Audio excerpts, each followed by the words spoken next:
Dr. Mike OKPARA, popularly known as MI Power, whose time of overseeing the Eastern region was marked by significant developments and progress. Part of what we will try to do today is discuss his transformative leadership style, showcase using examples, the elements of his development-focused governance and strategy, underscore the importance of inclusive governance that involves grassroots mobilization and citizens' participation in urban and development and planning and the implementation of such strategies. And then lastly, to distill his framework and philosophy, particularly how today's nation that is desperately in need of direction, desperately in need of models for governance, drive a vision, mobilize the people around the vision, and get the results, that justify the resources that the nation is blessed with. Today's panel is quite a very illustrious one. I would introduce all the panelists by name, and then hopefully we can kick off the conversation with them. Particularly just giving them a few minutes to talk about how they're connected with MI OKPARA, and then we'll start up the conversation. So on today's panel, we'll have 4 persons. We'll have Senator Leo Imoke, the former governor of Cross River State. We'll have Professor Anya O. Anya, the former chief executive officer of the Nigeria Economic Summit Group. We'll have Dr. Chichi Obodo, the country director of TechnoServe. And then we'll have Dr. Patrick, popularly known as Paddy Davis, a senior member of St. Anthony's College, University of Oxford. I bid a warm welcome to the panelists, and I would want to just open the conversation and get us going for the day. So please, can the panelists say hi to our audience and to everybody that's joining the conversation, please? Good evening from the UK. Hello, can you hear me? Yes, we can hear you. You might just say your name so that they can identify you with your face. I'm Dr. Paddy Davis, Dr. Patrick Davis officially, but Paddy Davis is the broadcasting name, used to be. Good evening, sir. It's a pleasure to have you on the panel today, and we look forward to the conversation. You're most welcome. Thank you very much indeed.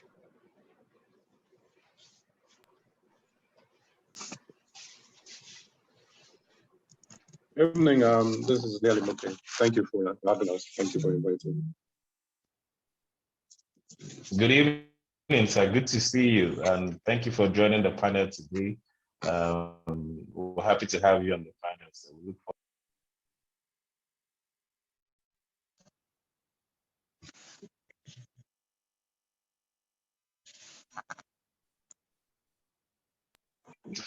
While we wait for the other panelists, I don't know if Dr. Anya and Professor Anya and Dr. Chichi are on, but I think we can kick off the conversation already with the members of the panel that are available. So I'm throwing this question out to you, Senator Imoke, and then to Dr. Paddy Davis. What would you think? What would you say were the primary developmental philosophies of Dr. Mike OKPARA? We'll start off with you, Senator Imoke, and then we'll come to Dr. Davis. Well, thank you again. Thank you for having me on this webinar. And thank you indeed for the good work that Eddie Kazo and all of you are doing at the foundation. I think that is very critical, both for historical reasons, but also to actually bring to the fore the wonderful man, Dr. MI OKPARA. This effort, I think, is very timely, not just timely, but also it's an effort that is important for national development.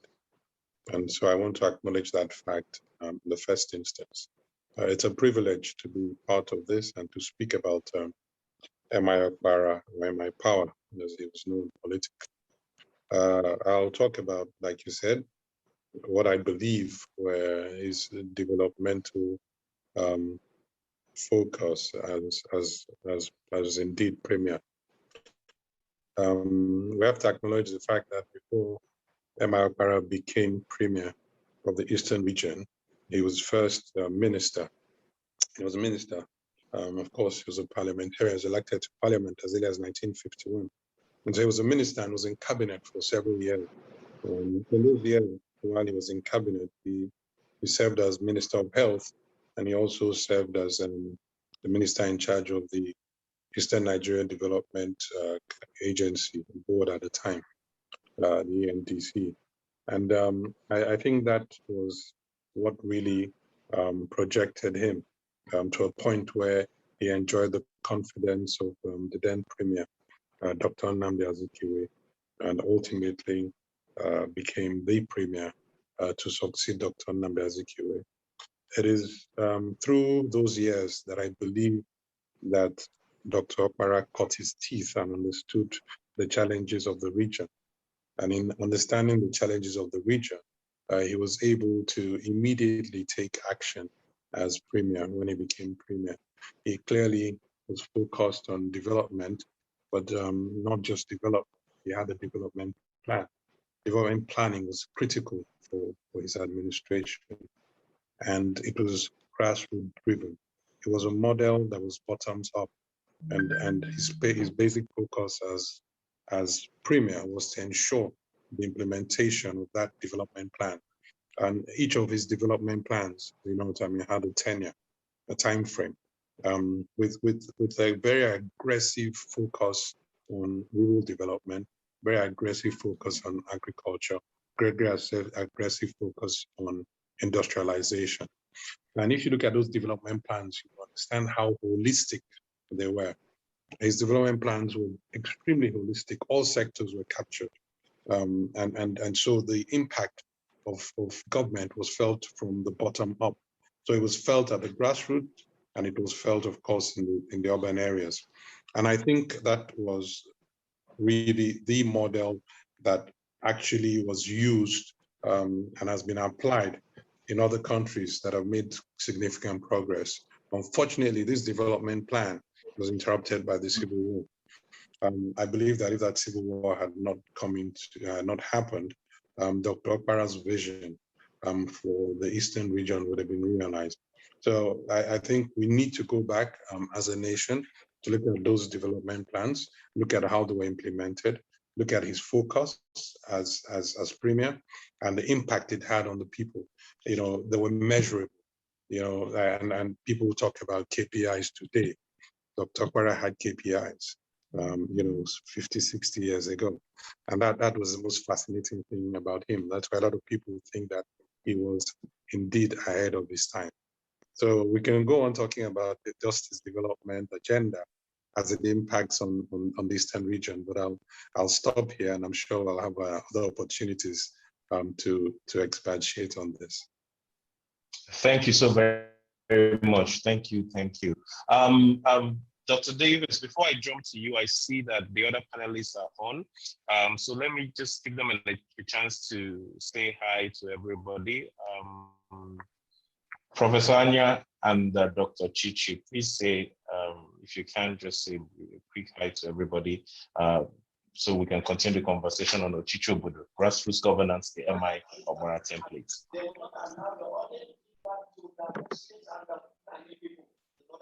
Hello, everyone. Good afternoon, and thank you for having me. I'm looking forward to the conversation. I didn't realize that I still had this background. Okay, I'll have to take that down. Thank you for having me. Thank you so very much, Dr. Chichi. Good to have you on the panel. Professor Anya, please.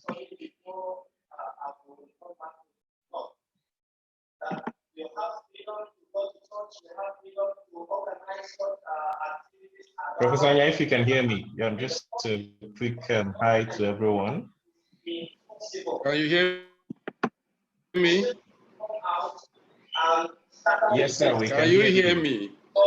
Yes, sir, we can hear you.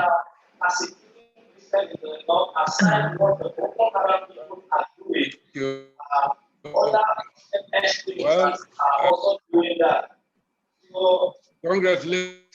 Sorry, could we crave the indulgence of those who are not talking immediately? The people who started the Center for Memory that history will justify. Seems to be some background noise.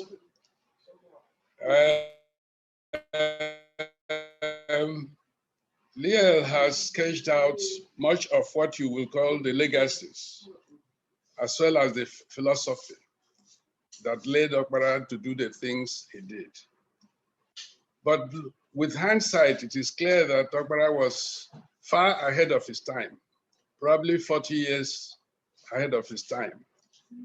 The principles he applied in his political management and his economic management are the principles that ultimately has been followed by Malaysia, by Singapore, and by China.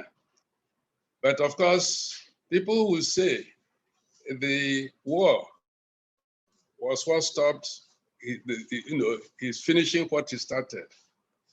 But I think that is actually to understate the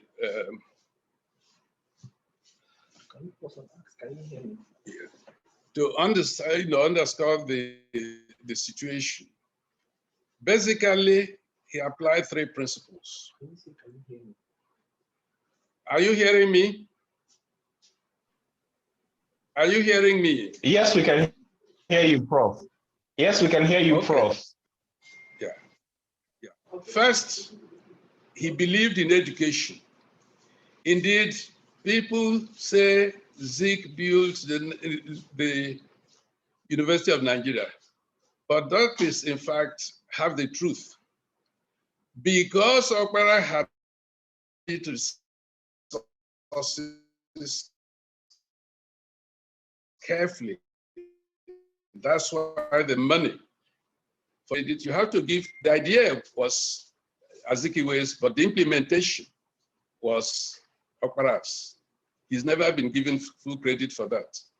But beyond the university is also those times, you'll find that he was the only one that spent up to 40% of the budget on education, which was why you had the explosion in education in terms of the institutions, in terms of the numbers during his period. Every community was encouraged with a matching grant to build secondary schools. Then you go to the area of industrialization. The year 1963 is a year that we should never forget. From January to December, one industrial project after another, tire factory, the presidential hotel, then Enugu presidential hotel, Emene, the gas, everywhere. And the third thing, apart from education and industrialization, his human management was exceptional. They call him MI power, but he ceded power to other operators in order to make for efficiency, for experience, and while he coordinates. Let me illustrate what I mean.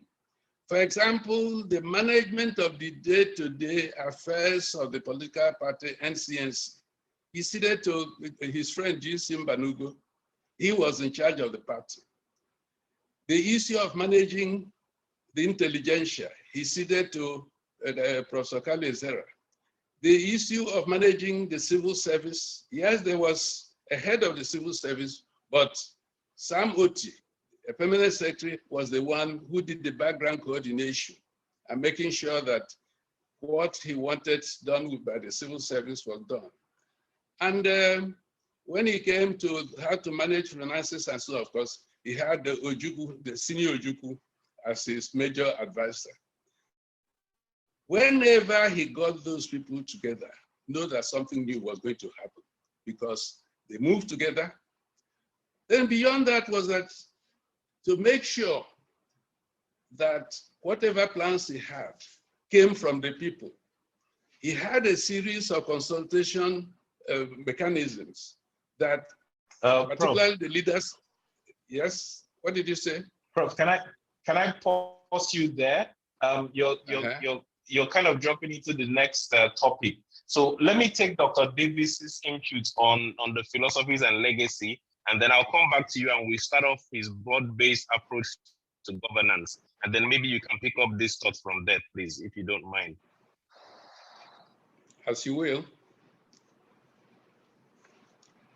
Is that okay with you, Prof? You are the moderator. Thank you very much. Dr. Davis, so thank you, Prof. Dr. Davis, let's hear your thoughts on OKPARA's developmental legacies and philosophy.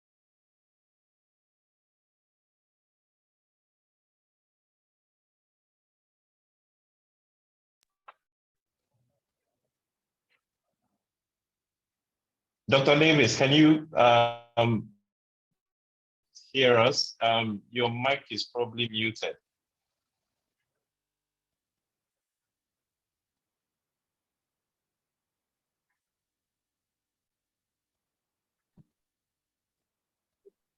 Can you hear me now? Hello? Yes, we can hear you. Thank you, sir. All right. Yes, we can hear you, sir. Your quick thoughts on his developmental policies and philosophies, his legacy and philosophies, please. The overarching philosophy for MI was inclusivity. He knew where the developmental goals were in the former Eastern Nigeria. And we shouldn't forget that at this time, we didn't have the concept of states. We had divisions, districts, and provinces. There was Calabar province, or Goja province, and so on and so forth. And within these provinces, the grassroots were divided into communities and so on. The chiefs had their parts to play and the different community groups. So this was the essence of working with the grassroots. He believed in a level playing ground. He believed in making sure that, for instance, education was something he took very seriously and had to be level at all levels. And Calabar was supposed to be the tourism center for Eastern Nigeria. Enugu was the administrative headquarters. Port Harcourt was the industrial center. And he believed that by harnessing this from their different perspectives, everyone would develop and grow together. I regard myself as an objective correlative in this matter. I was born in Opobo, but grew up in Enugu. At that time, and when I finished boarding school, I joined my broadcasting service with the ENBC TV.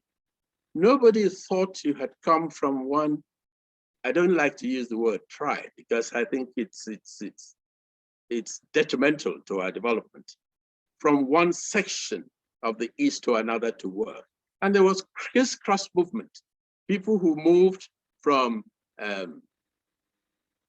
Imo, Abia, into Calabar, into Goja, into Opobo to work.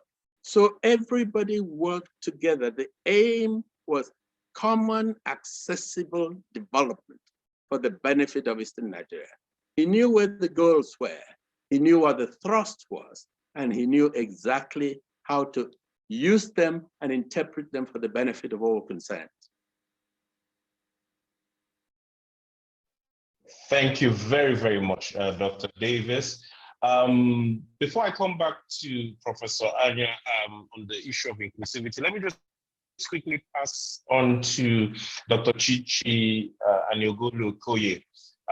We've heard about the legacy, we've heard about the philosophy. how he was aggressive, holistic, timed, how he had a big picture and was driven by the philosophies of inclusivity, education, industrialization, and human management. Dr. Chichi, in your opinion, how do you think all of that begins to compare in the light of today's realities, particularly given the level of disharmony currently being experienced in the states that made up the former Eastern region? I'm sorry, I didn't hear the question, the last part of it. Okay, so the question is, how do you think that legacy, sits in the light of today's realities, in what used to be the Eastern region? The philosophy and legacy of has been espoused by the other panelists. How does that sit in today's reality in the Eastern region, and also given the level of disharmony that also currently exists among the states that made up that former region? Okay, well, I think for me, first of all, we have to recognize the fact that the times are very different. He became premier at a time when Nigeria had just come out of independence. And that nationalistic spirit was there, the spirit of the can-do spirit. People wanted to prove that that independence was possible, because the British had not wanted to give Nigeria independence as a result of and the narrative was that we couldn't rule ourselves. So there was that desire to prove that we could rule ourselves, that we could do this. Another advantage I think that he had at the time was also that we had the regional autonomy. So it was possible to create and do the things that you wanted to, just because the structure allowed you to do it. And so there was also that healthy competition between the regions. He talked about the fact that the East was known for education and healthcare, but needed to go into industrialization. I guess in competition with the Southwest that had become more industrialized at the time. So it was a different time. But that's not to say that we couldn't, that we don't have anything to learn from it. I think the challenge that we have today is that, first of all, the democracy that we had today, a lot of people didn't believe it was going to happen. A lot of people didn't believe that the military was actually going to hand over. And so the quality of leaders that we got, in 1999 at the first, especially in the Southeast, left a lot to be desired.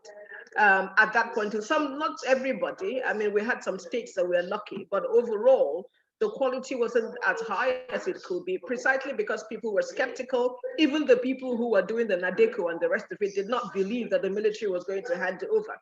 So it was basically left to people who had nothing to lose, who were then the ones who got into politics. And I think that that really changed the landscape for the Southeast, for that, in this dispensation that we are in. And so because of the quality and because of the type of system that we had, this federal system that is not a federal system, that was really a unitary system, it becomes a lot more difficult. The structure itself, almost makes it impossible to achieve anything. It's an expensive structure, it's a cumbersome structure. And then it's being done by people who do not have the same patriotism, the same collective desire to transform the society and to transform their region in the way that OKPARA had at the time that he did. So I will just conclude by saying that the quality of leadership is a major problem today, that the structure, which is why I am glad that the clamor for restructuring is getting louder and louder, because even people with the best of intentions, will have difficulty achieving much under the type of structure that we have today. So the call for restructuring is completely in order. So I think that, yeah, with the type of leadership, with the structure, and with the fact that we also have a population that has become, really, that has exploded. I mean, if we think about how many people we had in 1960, in England, there were 60 million people in England. Today, there are 65 million people in England. And so the population has only grown by 5 million. In 1960, we had 60 million people. Today, we have 200 million people. So just being able to provide for this number, and of course, that also goes back to the leadership that was unable to provide, that did not have the foresight and the rest of it. And of course, the military interruptions that we kept having, and the fact that mediocrity, and not excellence seems to be the major, way of progressing in Nigeria, unfortunately. So we don't have a system of merit, a meritocratic system, a system that allows the best to be thrown up. And all these things make it really difficult and show why we're still looking with nostalgia at the OKPARA period, when we should really be looking at it just as history. Unfortunately, a lot has changed for us for the negative. Thank you. Thank you so very much, Dr. Chichi. Yeah, I think the idea basically is to know where the rain started beating us, like Dr. Anya said in one of his pieces. That being said, I would want to come back to Dr. Anya. We have about 13 more minutes before we throw the floor open for audience participation. So, and we have 2 or 3 issues to deal with before then. We would talk about how inclusive and, the theme of today's conversation is OCHICHI OBODO, that is grassroots governance, So we'll discuss how the inclusive approach was vital in the success of MI Power's governance, and how he was able to secure a broad base, to implement the development agenda that he had for the Eastern region at that time. Professor Anya, I would leave the conversation up to you. After that, we would then take Senator Imoke and then Dr. Davis, please. Professor Anya, over to you. Well, I had made the point earlier. Are you hearing me? Are you hearing me? Yes, Prof, we can hear you. Go ahead. Okay. I had made the point earlier that he had what you may call the arrowheads for his programs in the kind of people he chose. And merit was important to him. But the most important aspect was the fact that he never really pursued any project until he had built up a consensus around that to the village level, so that the people he was planning for accepted that this project is our own. It meant that his political system went right from the grassroots to the provincial level before it got to the state level. And he had ready-made mobilizers at the local level that he can call and they meet, and he has, from there he gets the pulse of the people. So his government was for the people. It's not like where it is today. As I had said in a recent lecture, the greatest challenge in Nigeria today is the chasm that exists between the governed and the governors. For the OKPARA, the government was the servant of the people. And what the people wanted was what he intended to do.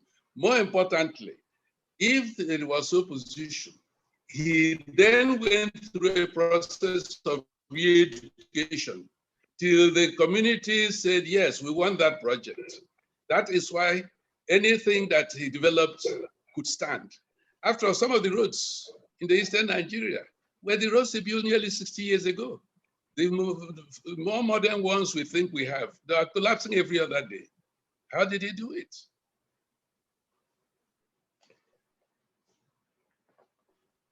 Thank you very much. I don't want to take more time than I, Okay. I appreciate that. Senator Imoke, please, would you want to share your thoughts on, his bottom-top approach to governance and development during that period? Yes, thank you very much. I think I'll share a couple of real experiences, as it were. I look at his healthcare programs and his healthcare policies at the grassroots level. You know, being a doctor, he was also trained at the same institution as my father. And they had generally the same ideas about rural healthcare, primary healthcare, as it were. And he wrote the manifesto of the NCNC, that's OKPARA. He wrote the manifesto of the NCNC on healthcare, and his focus was on grassroots healthcare delivery. It wasn't on the larger institutions which came later, but ensuring that people in the rural communities had access to healthcare.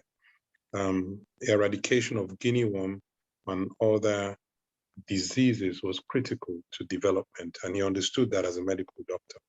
So his emphasis, for instance, in healthcare delivery was basically primary healthcare.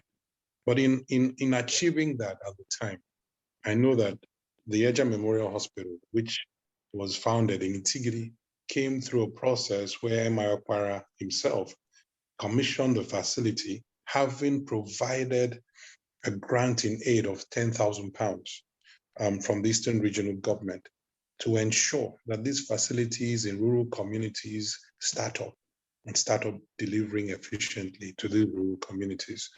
And this wasn't the only institution that was funded that way by the Eastern Regional Government, or supported by Eastern Regional Government.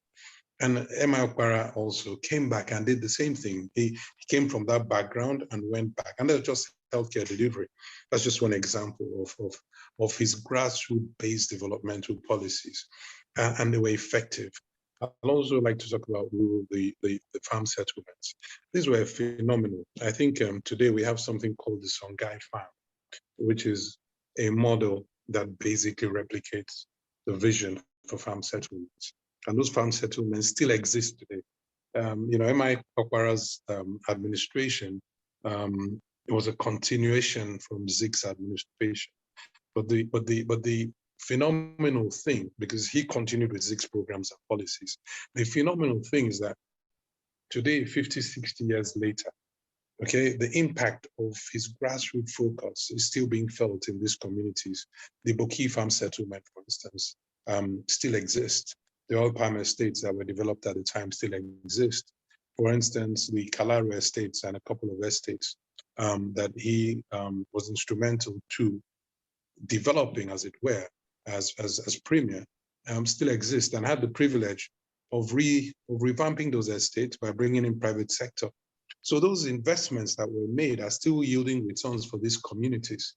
So we have thousands of people currently still employed in these various farms and these various plantations across the country, you know, especially across the eastern region.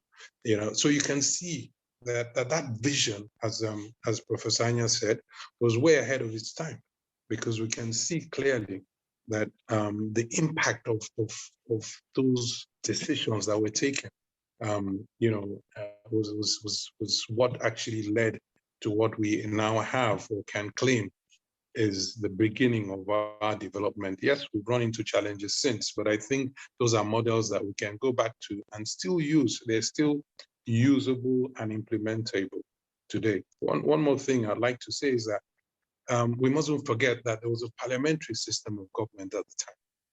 And that made a big difference because they were all elected. OKPARA was elected from his constituency. And so when it came to driving policy down to the grassroots, as Professor Anya has said, getting the people to accept your policies and your programs, you were first their representative in parliament before you became either premier or minister. And that was a critical part of getting the people, those who were elected, to return to their people. That has changed significantly today. You know, and that is why for some of us, we believe very strongly that we need to review our constitution, you know what I mean, not just on the basis of restructuring, but the form of government. Let's go back to the foundation where we take government back to the people. And that was basically his vision. And I think that should lead us, if we can implement it, to a better tomorrow for not just the Eastern region, but for the entire country. Thank you. Thank you very much, Senator Moke. Taking government and governance rights to people. That's a big ask for today's reality. Let me go to Dr. Davis to share his thoughts on this approach of building a broad-based support for the implementation of Dr. Mike OKPARA's vision and agenda. Coming at a time when you did not have that many educated people and not much resources available to him. What do you think was the sterling part of achieving that broad-based support, during that time? Well, Dr. Anya mentioned earlier about Dr. OKPARA having a circle of very close people that he met before he started dispersing his ideas. I know that Dr. G.C. Mbanugo, as he mentioned, was one of them. He's my father-in-law. And I could understand the seriousness with which they took governance at the time. People talk about presidential hotels in Enugu and Port Harcourt, but they don't know the other aspects that sprang from there. All the administrative headquarters, we could call them divisions at the time, because I said there were no states at the time. We governed on the basis of provinces and districts or divisions. Like in Opobo, we had the government guest house, which was running and in fact has now been privatized. We forget something like the Opobo boat yard, and the platform for exporting oil, palm oil abroad. Crude oil wasn't an aspect at that time, although it was there. It was based in Opobo. And because of it, work was created for the localities of these places. The chiefs were brought into governance. They were made to mobilize their communities. That system of government, even though it was not scripted, became the precursor for the formation of local governments that exist today. So there are quite a number of, history does not recount a lot of the things that are unspoken and unscripted, that are unspoken or unscripted. But it was the harnessing of work, education, and ethics at the grassroots that then was used for the commonality of the development of the states. Like the prophet said, everybody was elected. Nobody was appointed. Even as a member of the House of Representatives, you owed it to your people to come back and give an account of what you were doing.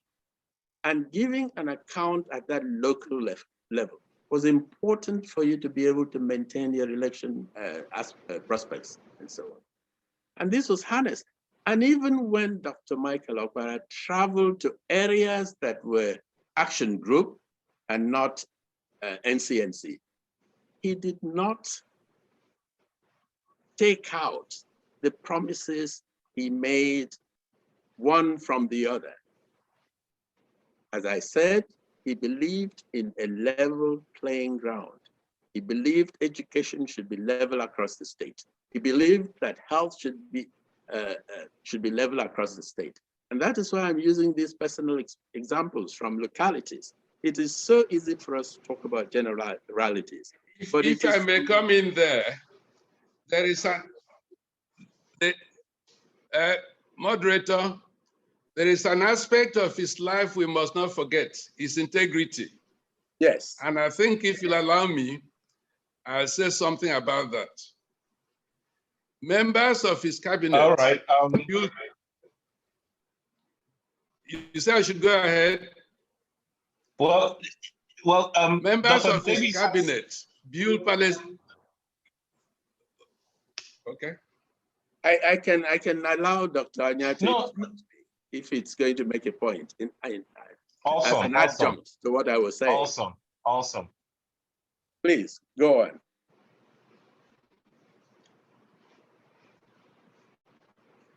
Prof, please go on. Moderator. Prof, go on, sir. Go on, Prof. Hello. Okay. The point I was making, that his level of personal integrity was out of the ordinary. Members of his cabinet built palaces in their villages. But when OKPARA came back home after serving for nearly a decade as the premier of Eastern Nigeria, he returned to the bungalow of his father. And that's important. And for him also, transparency and accountability in government was important. All those foot soldiers for him at the local level, he made sure they had something to do, created by government, either in the farm settlements or some other thing, so that whatever came their way, they had to account for it because they're not going to be left out because they were political apparatchiks. This is very different from what we now have. You end, even within the party, what you get. No other political leader in Nigeria at that time had that level of personal integrity. Please, go on.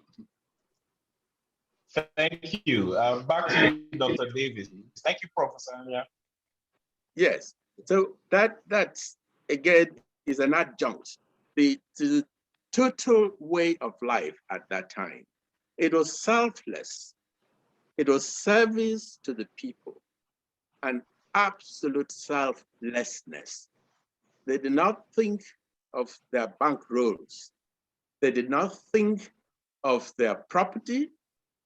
They wanted people to develop at an even level throughout Eastern Nigeria. And there was a thrust towards exports and the propagation of the principles that Eastern Nigeria was working with. Palm oil was the main, palm oil and kernel, and the oil mills were developed in areas that these existed. It was the main products of Eastern Nigeria at the time. The University of Nigeria in Nsukka was built from palm oil products, and so on and so forth.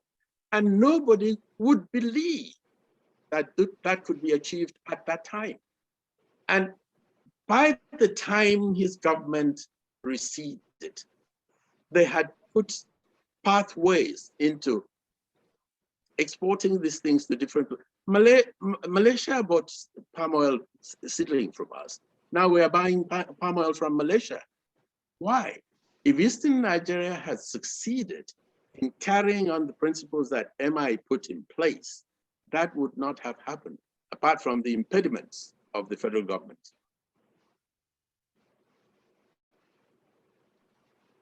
Thank you very much, Dr. Davis and Professor Anya, again for the thoughts.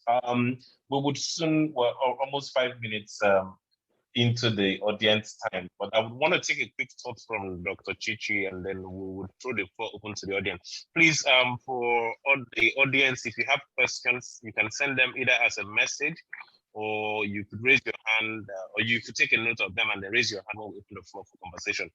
Dr. Chichi, please, if you can, in a quick minute or two, given, the ideas that have been shared around mobilization, grassroots inclusivity, and building a support base.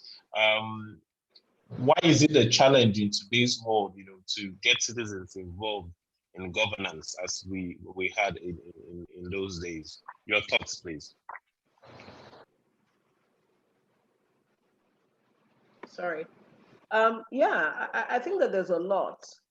The reasons are quite a lot. First of all, to start with, at the return to democracy, a lot of the elections were marred with violence. And it looked like more of a winner-take-all than trying to get citizens to participate in governance.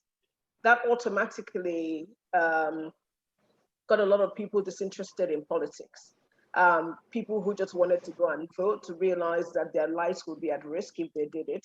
And so that overwhelming desire for people to return to democracy, to participate in a democratic government was immediately dissipated. And so the violence was one major thing. I think another thing is the fact that a lot of people, apathy set in because people did not see their will, being represented in democracy. And so the people that people felt should have won didn't win. The process just became, more of a thuggish representation.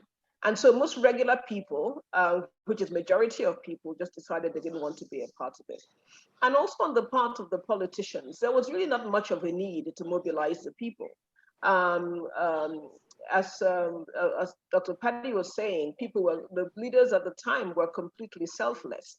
I think that the leaders at this time, and I don't want to generalize for everybody because there are always exceptions, but I think that for majority of the leaders today, the motivation for politics is completely and totally selfish. And so there is no need to mobilize the people. You just need to mobilize what is required for you to win elections. That includes, inducing the electoral system, starting from the internal politics that does not exist within the party, and all the way now to the Supreme Court. And so there is really no desire for grassroots mobilization. And it's not even to the interest of the politician to do that, because if you are that popular with the people, then you will have to serve them. And so it's actually of no use to you if your desire is not to serve the people. Why mobilize them in the first place? So I think also the fact that, again, like what I mentioned, the fact that there's that the quality of the leadership is such that, it's not about service.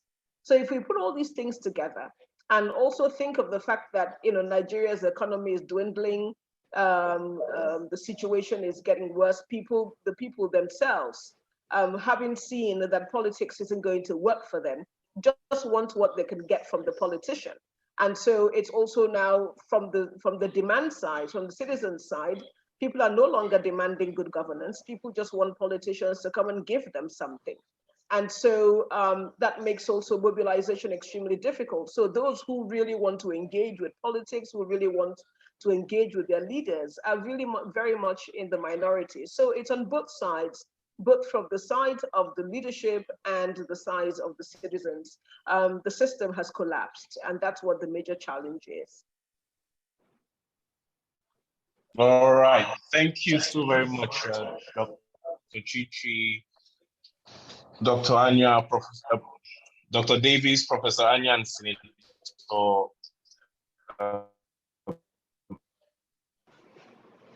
Imoke.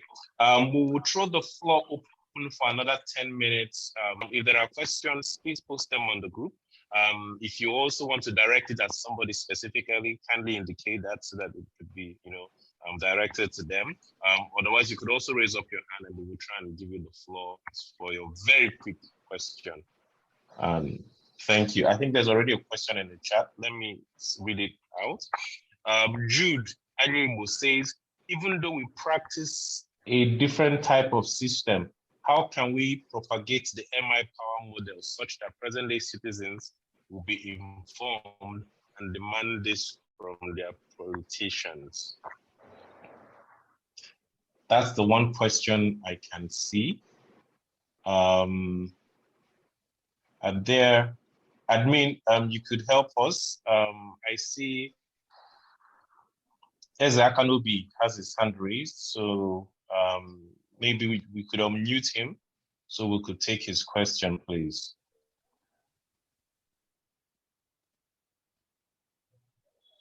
Go ahead. Yeah, good evening, the moderators and the discussants. I'm very happy to listen to all the things you have said. The one that touches me most was the one that said by Chichi right now, that the politicians has realized there's no need to mobilize the people, but to mobilize the resources to win an election. That is the bane of our society. That's where we are. And that's the terrible set of situation we are. A democracy that doesn't involve the people. a democracy that doesn't care about what the people think. To me, people still believe that we are in democracy, but I'm no longer believing that we are in democracy.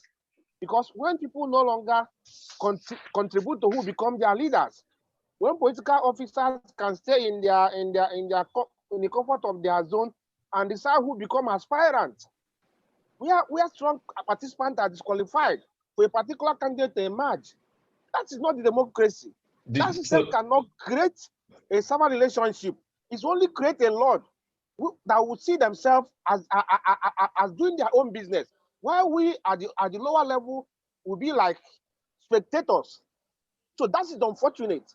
I thank the leadership, the organizer for this forum, and I pray that they should take this into grassroots where it matters most. Taking this Anambra election in perspective, so that people will realize. I might have to stop you very soon. If you have a question, could you put the question? Thank you very much, Ezakanubi. Thank you very much. Do we have another hand raised?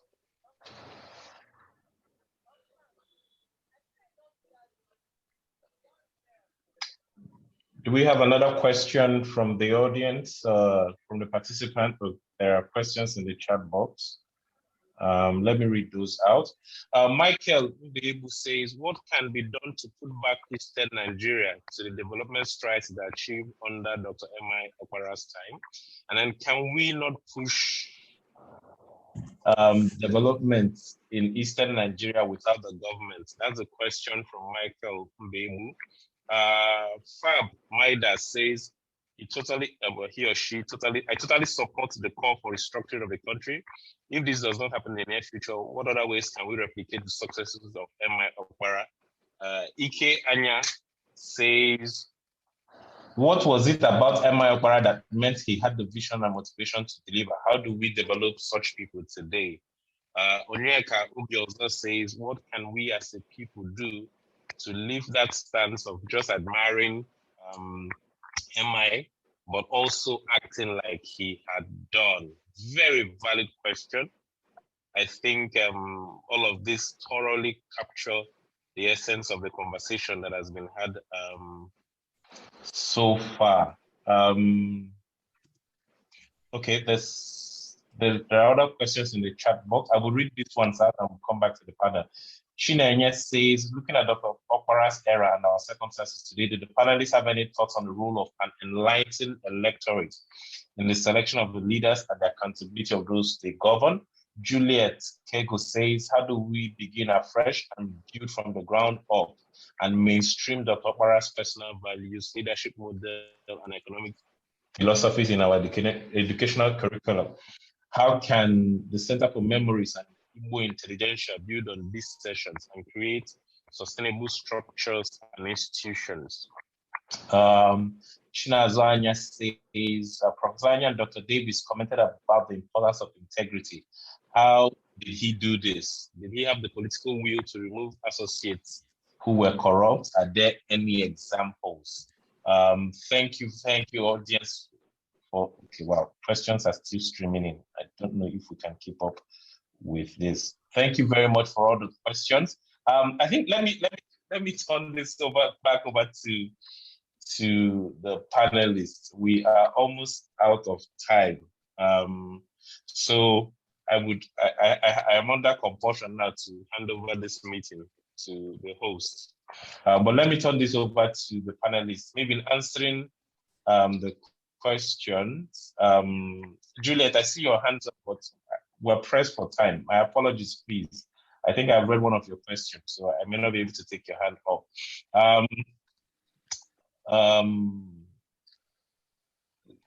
Let me turn this back over to the panelists. In trying to address the question, also, if you have any final thoughts, please let's have them at once. So let me start with Professor Anya. Prof, let's have your thoughts on some of the questions that have been raised, if you want to take on any of them, and then your concluding thoughts as well, because I don't know if I will have the time to come back to all the panelists individually. Professor Anya, please. Now, yes. First of all, you do not expect those who have created a problem to be the ones to solve it. The particular political system we run now the desecration of values and the promotion of self above everything else that we have now was not there before.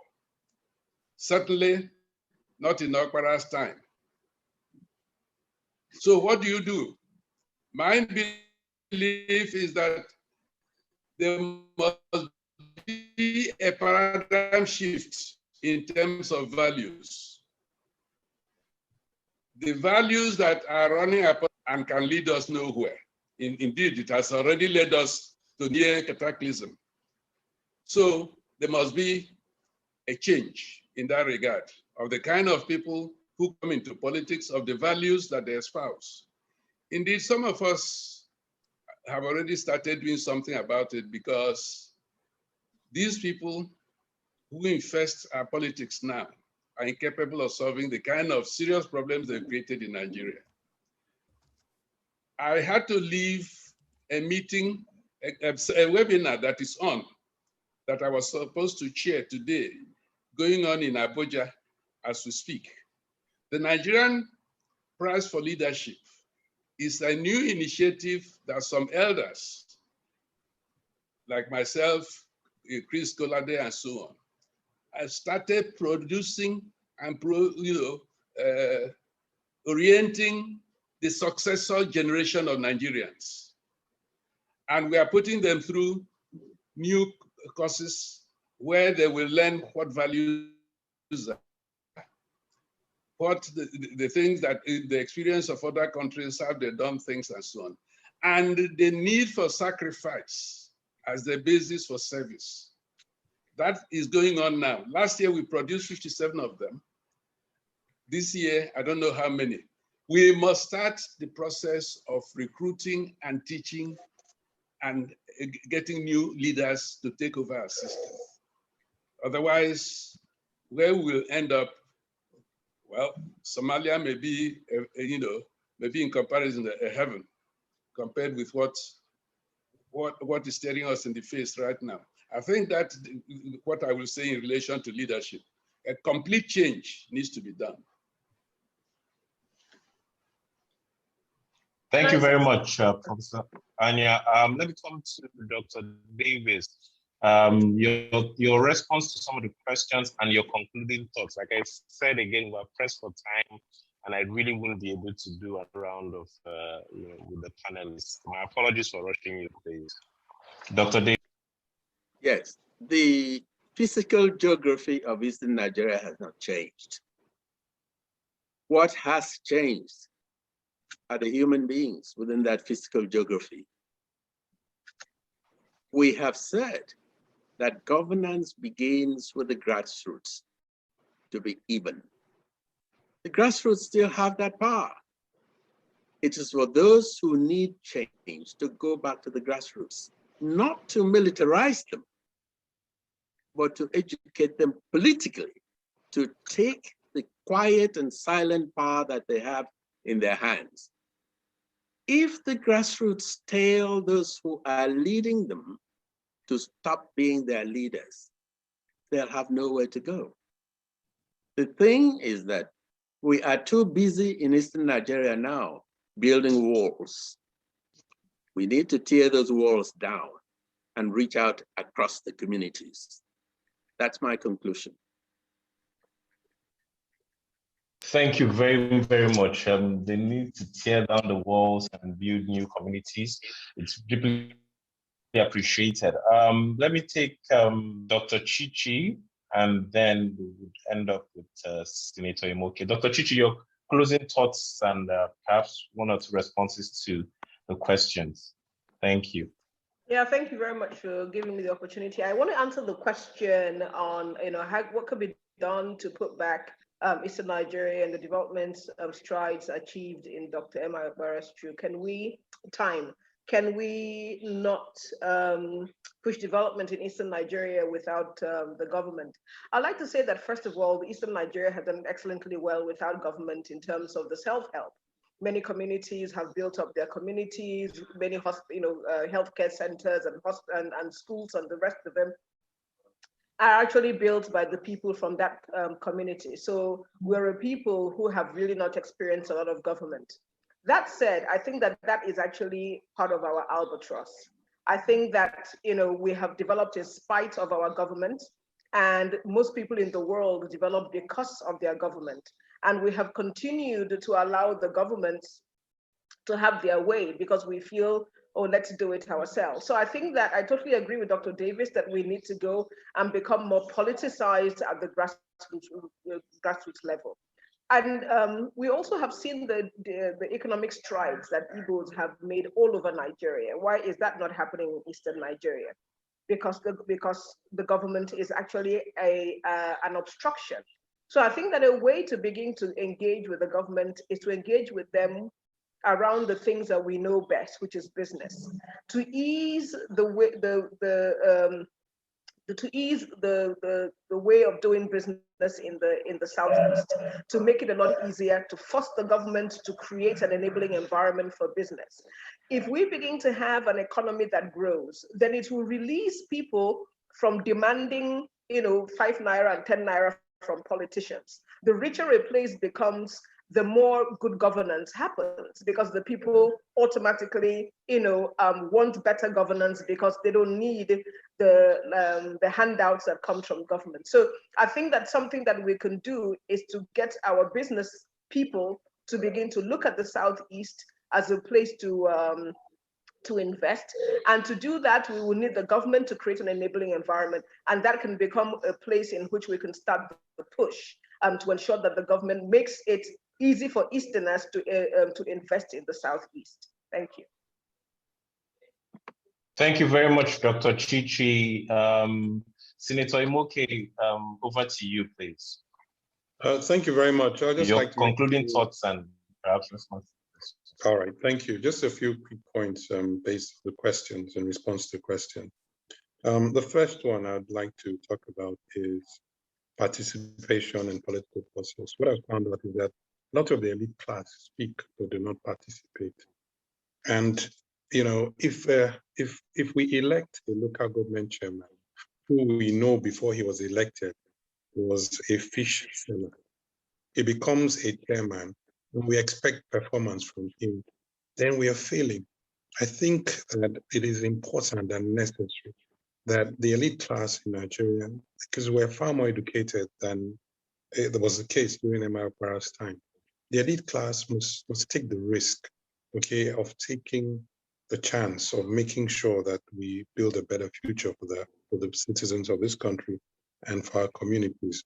So I would like to encourage participation, more active participation. There's no vacuum in politics. And unless we take the bull by the horn, you know, and there's no classical politician either.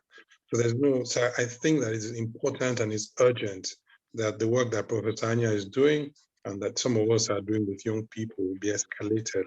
But beyond that, the voices that we have in our communities speak up a lot, but do not participate in the process. And what happens is that there's a vacuum that's filled by charlatans. The second thing I'd like to talk about briefly is the need for us to understand that the Eastern region was made up of what is now 9 states. So what we've done, we've devolved and devolved and devolved. So an economy that could be run with one minister of education, one premier, one minister of health is being run by 9 ministers of education, 9 governors, 9 ministers of health. So you can imagine the bureaucratic fallout, the expenditure, the cost of governance, and the impact that has on development. That is why we must go back to the drawing board. Thirdly, how do you grow an economy in 9 states without them being able to form some economic forum, have some understanding, you know what I mean, that brings them back together? You know, even if you still exist as states, I mean, you must have common platforms for development. And it's only on that basis that you can actually attract the necessary investment into the region. Finally, I'd like to talk about, you know, grassroots participation in our politics. What we have is that we have a complete failure process. That's our reality. And part of that comes from voter education. There's a total lack of understanding, you know, at the grassroots level of what governance is about. You know, governance, you know, seems to be a reward system for thugs now and all sorts of characters. we need people to understand that government is actually to serve them, you know, and that our responsibility is not just to serve them, but that we are only as strong as the weakest link. So no matter how glowing we say we've done well, the truth is that we're only as strong as our weakest communities and our people. So there's a real challenge there on how to get significant participation from the grassroots.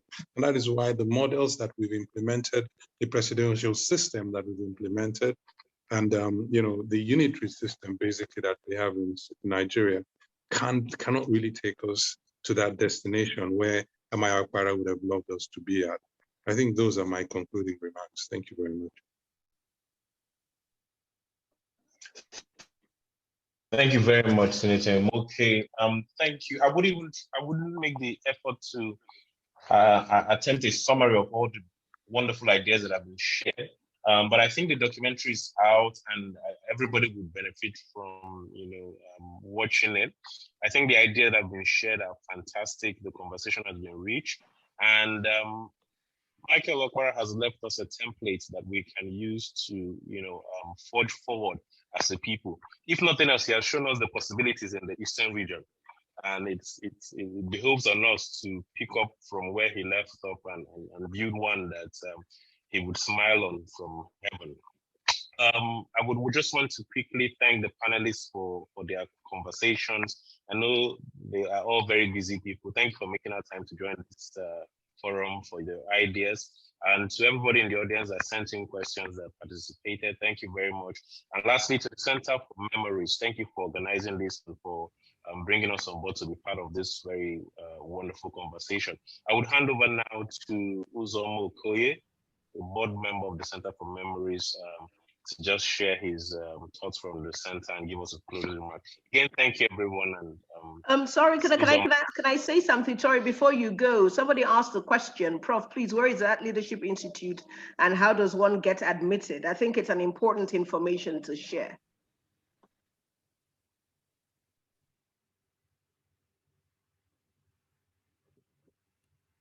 The prop is muted. We can't hear him. Can't hear Prof. Prof, can you unmute your mic, please? We can't hear you. Nothing Prof, doing. We still can't hear. Okay. I didn't get your last question. Somebody had asked, where is your Leadership Institute and how can people participate in it? Well, how do we do it? I can give him the secretariat, the address of the secretariat in Abuja and the executive secretary, and he can then get in touch. For example, today is the beginning of the new crop we've just recruited for this year. So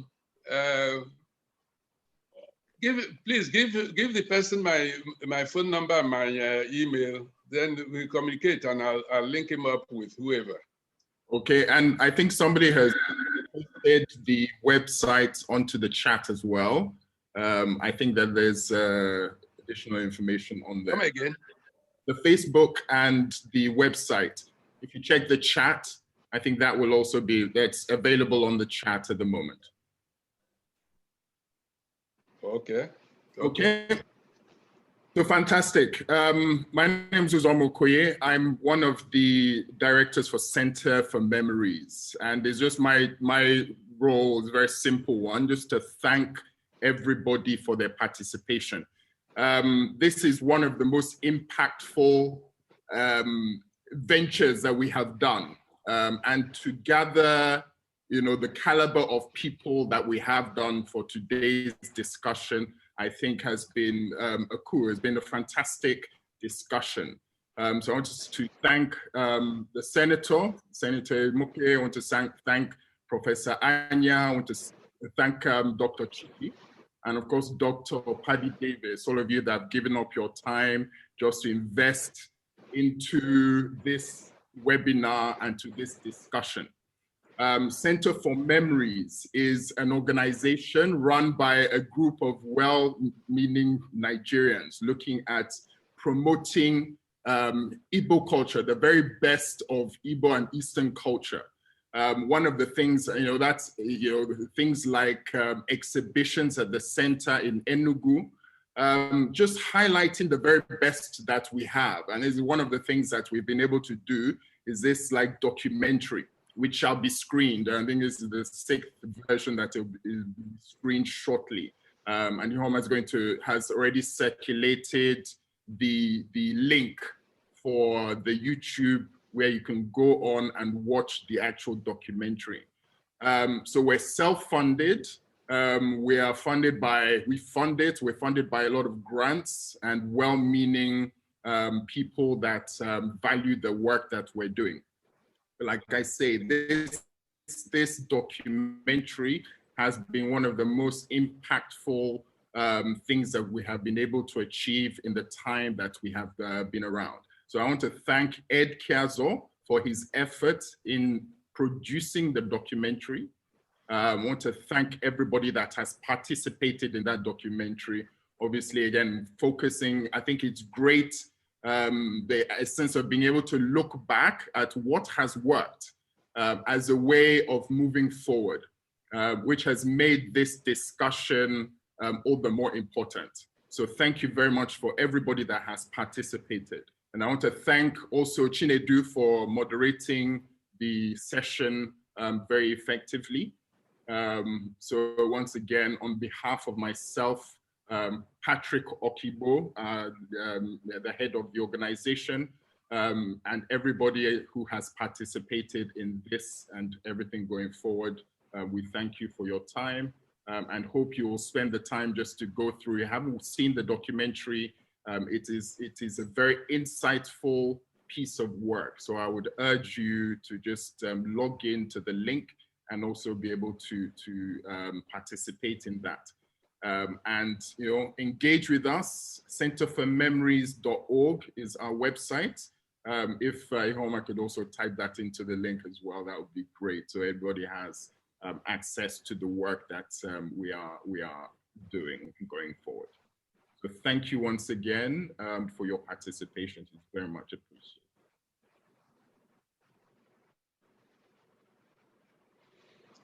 Thank you. All right, so I would maybe I'll get if you could maybe paste the link also into the chat so that anybody will be able to link up to that straight into the YouTube. The time is fast spent. I'm sure that she's ready to, there it is there. So anybody, if you click on the link, it will take you directly to the YouTube page. So once again, thank you so much for your time. Thank you so much for participating in the discussion, the wealth of wisdom that has come out of these things. And we hope, we'll be able to take some of these learnings moving forward. Thank you so much. Thank you. Thank you. Thank you. Thank you. Thank you.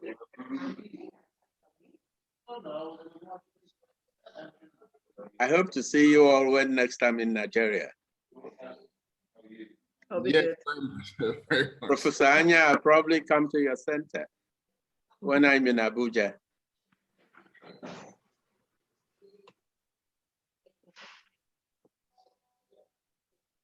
Bye, everyone.